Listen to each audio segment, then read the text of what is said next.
Dacus and I, we're lamenting, a little bit complaining about only 5 Major League Baseball games in the show last night. Well, today, with one rainout last night, 17 baseball games in Woo! Major League Baseball today.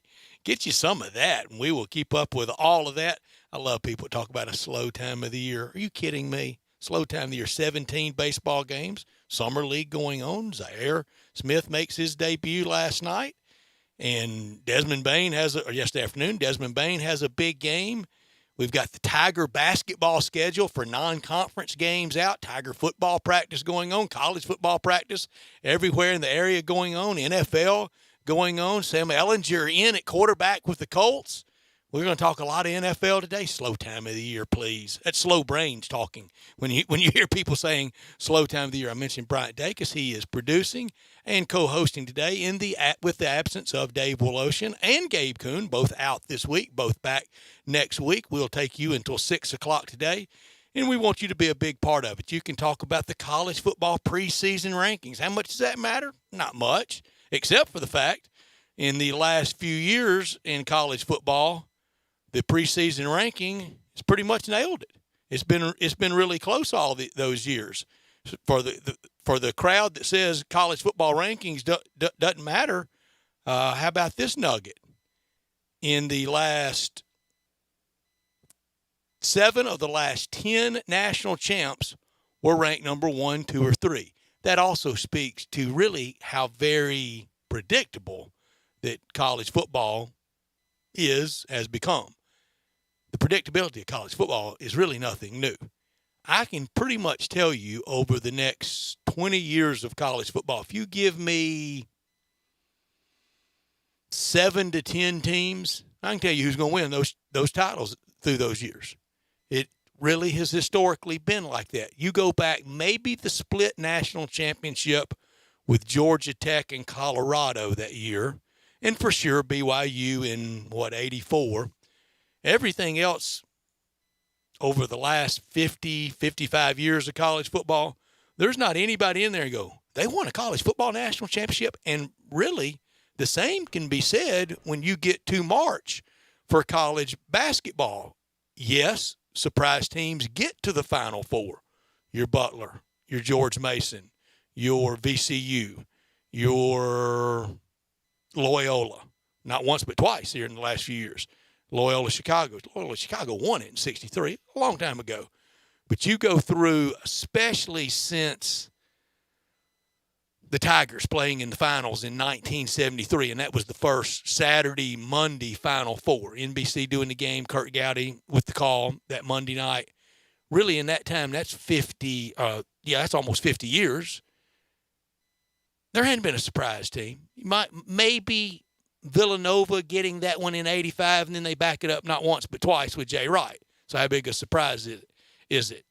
When it gets down to championships and hardware being handed out, the big boys step up. That's no surprise. Really, the equitable, fair sport has been how many different teams have been able to win it in baseball. And that's with, you throw in a Yankee dynasty or two in there. So a lot to talk about. We'll go over the preseason rankings from USA Today. That's the coaches poll. Ralph Russo and the Associated Press poll will be released next Monday. They matter. It's not the end-all, be-all, and I'm not going to make a case for it being the end-all, be-all. But they do matter, and it matters, and it's fun to start out like they are. Alabama continuing that stretch. 1, 2, or 3 the last 12 straight years. Wow. That's remarkable, honestly. Some talk about Bama privilege, almost like Bama has a thumb on the scale. There's no Bama privilege. No. There's no Bama thumb on the scale. They've put a mighty elephant foot on the scale. Mm-hmm. They've done it. If they hadn't done enough to kind of get whatever privilege you may imply, then who in the heck has? Yeah, and I mean, it'd be one thing if they were number 1 or number 2 every year, and then, you just constantly saw them fall. 8-4. Right, yeah. It'd be one thing, but they go out, they get preseason number 1, and then they go out and they show why they got preseason number 1 year in and year out. And we're talking about them being gettable this year, air quotes here. And that gettable, maybe two gets? Yeah, maybe. Anybody out there really going to step up and have 3 losses? Unless they lose in the opening day against Miami. We had a power surge. Are we still cooking with hot grease? I guess so. I'm going to keep rolling as if we are. It's no time to cuss, is it? No. It never is. If you have a headset on, we'll check and see and make sure. I know we're still on the live stream, so we keep rolling.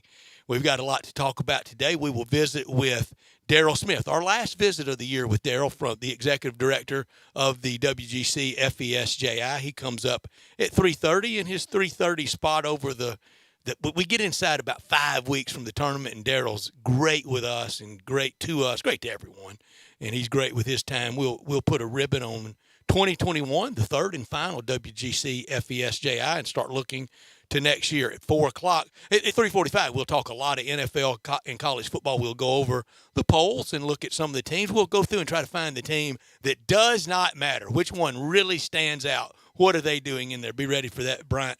We'll look for that team in the polls. You almost always could pencil in Texas through the years in that. But Texas now an SEC brethren. I'm not going to be as hard on them as I used to be. 4 o'clock, a lot of college football talk, as always, on Tuesday afternoon with our friend Brent Beard down Jacksonville way at 4:30. Yesterday, we did the Tigers' hardest to easiest 1 through 12, with the hardest being number 1, UCF, and the easiest being number 12. That was unanimous for both of us with Nichols. Today, we will do the Tigers' most important to least important game, starting with number 1 and going all the way through to number 12. And we'll see how much that parallels off our list. And, of course, we want your list at the AutoZone text line, 901-360-8255. Also, the AutoZone phone line, 901-360-8255. Get in the zone at the AutoZone phone and text line and be a big part of our show. We want you to be.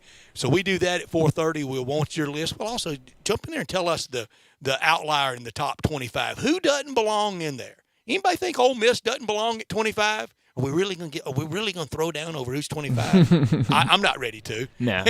And I'm not going to. But it just shows the arc of improvement, and a lot of that is beauty pageant votes of how last year ended. It at 4:45 or so. We'll talk a lot of baseball and the 17 games on the baseball schedule for the day, with the Yankees winning a wild one last night.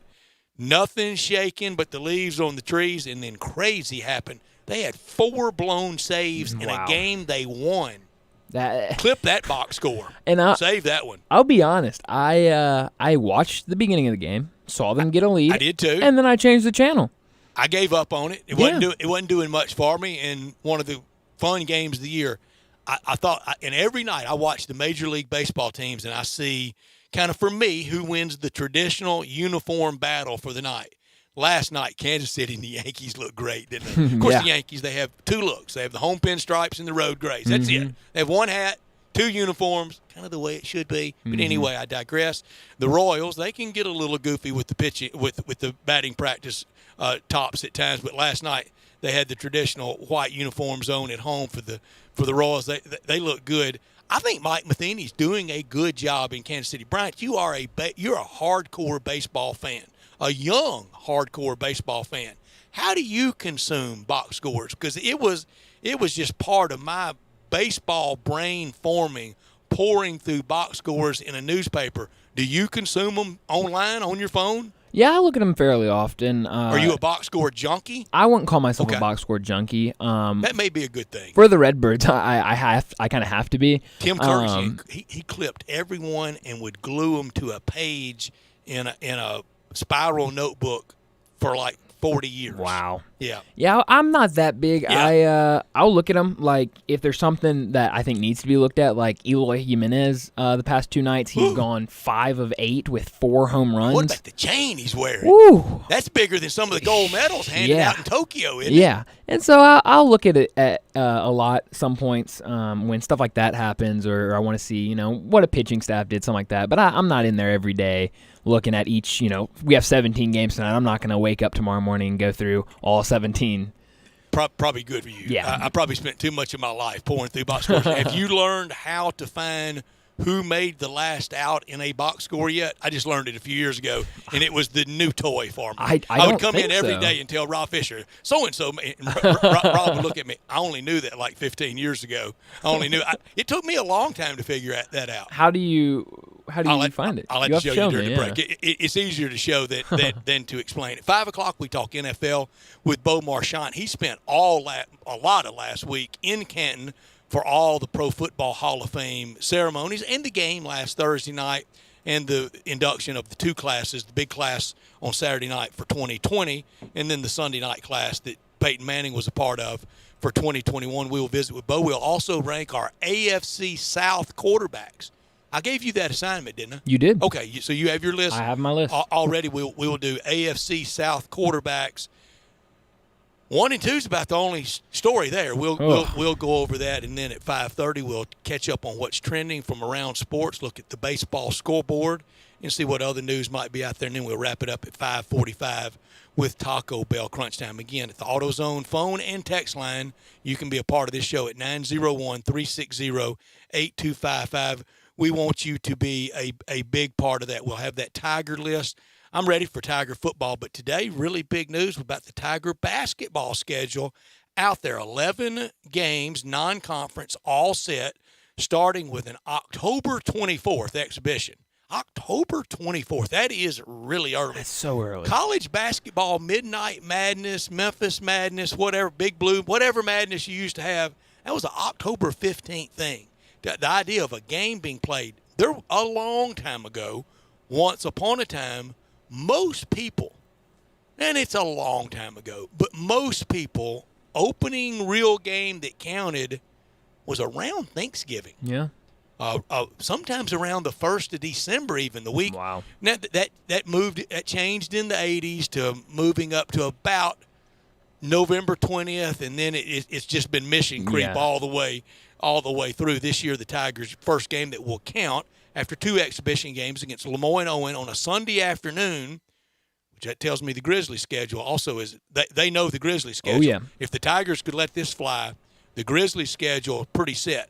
I'm guessing with a Sunday afternoon exhibition game against Lemoyne-Owen, the Grizzlies are at home either Saturday night the 23rd or Monday night the 25th. NBA opening nights, Tuesday night, October 19th. The Grizzlies won't open that night. That'll be 2 or 3 games of premier, close to the finals, conference finals, and NBA finals teams. I'm guessing the Grizzlies opening night will be Wednesday the 20th or Thursday the 21st, and I hope it's at home those nights. But Lemoyne-Owen for the Tigers on Sunday, October 24th, either October 30th or the 31st against Lane College. That's Andre Turner's team. And then the real opener, one that will count against John Pelfrey in Tennessee Tech. I like John Pelfrey, but he can't coach at all.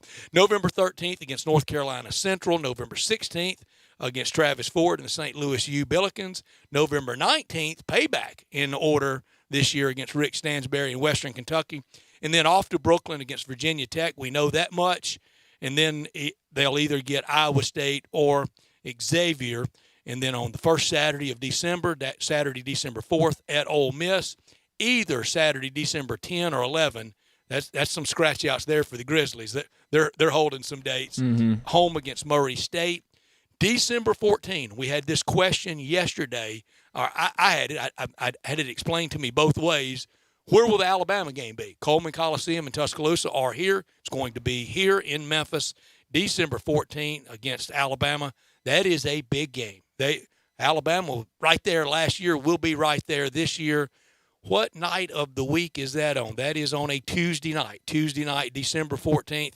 And then that Saturday, back-to-back SEC games, Bama on Tuesday night at home, and the neutral, in Nashville against Tennessee. I hope no bald fist. It shouldn't be, but it'll be plenty of rancor and plenty of competition. Oh, yeah. And then the last one before the holidays, December 21st against Alabama State. With it being December 21 against Alabama State at home at FedEx Forum, it feels like an AAC opener around December 28th, 29th, something before the new calendar year. Yeah. They usually have one or two in there before the new year, so I'm sure they'll have at least one. You have any preference on who you'd like to open with in the AAC? Don't want to bust out against Houston in December, do you? No, I think last year I think their opener was maybe Tulane. It was? I would like another Tulane. Yeah, that would be fine. And if it's down there and on a weekend, on Saturday the 28th, Tiger fans could make that pilgrimage to New Orleans like they usually do for anything sports-related down in New Orleans. So the Tiger basketball schedule for the non-conference portion, it's out. I don't want to do hard and fast W's and L's today. 11 games. Absolute low side, 8-3. Yeah, I think absolute worst. Yeah, And that's kind of doomsday scenario, isn't it? Yeah. 8-3. Yeah, non-conference for sure.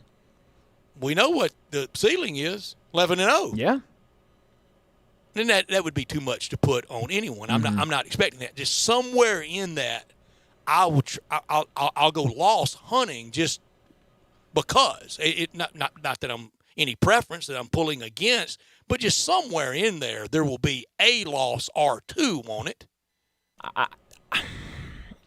I don't want to say they're going to go undefeated in non-conference, so I think there will be one. But I mean, you look at it, Alabama. That's the one I'm looking at. Tennessee. I mean, those are the two that really stick out. Yeah. Other than that, I mean, whatever happens in Brooklyn. Yeah, but I think this will be a non-conference schedule that if they do really well in this will be a schedule that when come tournament time, they'll look back at this and say that they did a lot non-conference wise to place themselves high. Because I mean, you look at these teams, even though Murray State and Western Kentucky and St. Louis, but exactly, it doesn't. They are great RPI teams. They're great teams when it comes bracket time. So this is a great non-conference schedule for Memphis. It really is, and the Tigers